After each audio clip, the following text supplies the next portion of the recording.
ಮೂಲಿ ಪರೋಟ ಮಾಡಲು ಸರಳ ವಿಧಾನ ನಿಮಗೆ ಗೊತ್ತೇ? ದಯವಿಟ್ಟು ನಮ್ಮ health is wealth in Kannada ಚಾನಲ್ನ ಸಬ್ಸ್ಕ್ರೈಬ್ ಮಾಡ್ಕೊಳ್ಳಿ, ಲೈಕ್ ಮಾಡಿ ಮತ್ತು ನಿಮ್ಮ ಫ್ರೆಂಡ್ಸ್ಗೂ ಕೂಡ ಶೇರ್. ಬೇಕಾಗುವ ಸಾಮಗ್ರಿಗಳು: ಚಪಾತಿಯ ಹದಕ್ಕೆ ಕಲಸಿದ ಗೋಧಿ ಹಿಟ್ಟು, ತುರಿದ ಮೂಲಂಗಿ, ನಂತರ ಸಣ್ಣದಾಗಿ ಕತ್ತರಿಸಿದ ಈರುಳ್ಳಿ, ಹಸಿಮೆಣಸಿನಕಾಯಿ, ಕೊತ್ತಂಬರಿ ಸೊಪ್ಪು, ಕರಿಬೇವು, ಅರಿಶಿಣ, ಮಸಾಲ ಪೌಡರ್, ಸಾಸಿವೆ ಮತ್ತು ಜೀರಿಗೆ.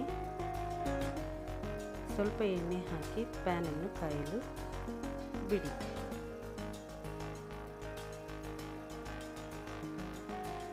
ಎಣ್ಣೆ ಕಾದ ನಂತರ ಸಾಸಿವೆ ಮತ್ತು ಜೀರಿಗೆ,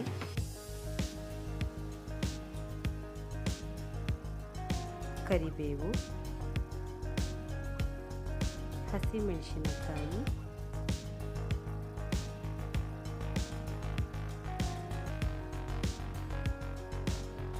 ಮತ್ತು ಈರುಳ್ಳಿ.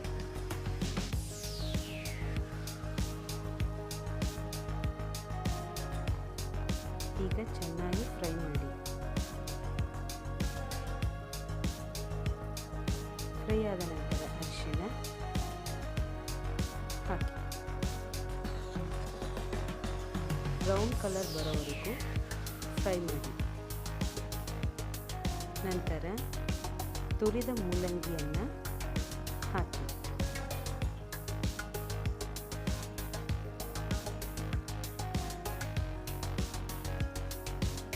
ಮೂಲಂಗಿ ಸಾಫ್ಟ್ ಆಗುವವರೆಗೂ ಚೆನ್ನಾಗಿ ಫ್ರೈ ಮಾಡಿ. ಇವಾಗ ಸಾಫ್ಟ್ ಆಗಿದೆ. ಇದಕ್ಕೆ ಮಸಾಲ ಪೌಡರ್ ಮತ್ತು ರುಚಿಗೆ ತಕ್ಕಷ್ಟು ಉಪ್ಪು ಹಾಕಿ ಚೆನ್ನಾಗಿ ಕೈಯಾಡಿಸಿ.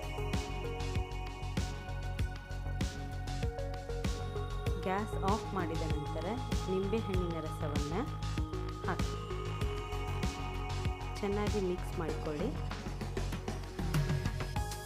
2 ಚಿಕ್ಕ ಚಿಕ್ಕ ಚಪಾತಿಗಳನ್ನು ಲಟ್ಟಿಸಿ.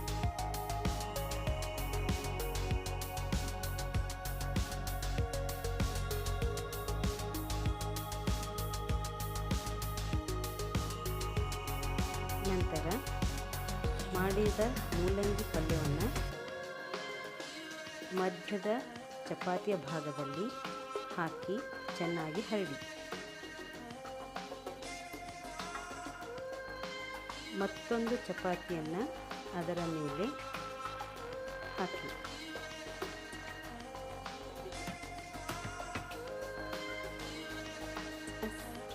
ಗ್ಯಾಸ್ ಆನ್ ಮಾಡಿ ತವಾವನ್ನು ಕಾಯಲು ಬಿಡಿ.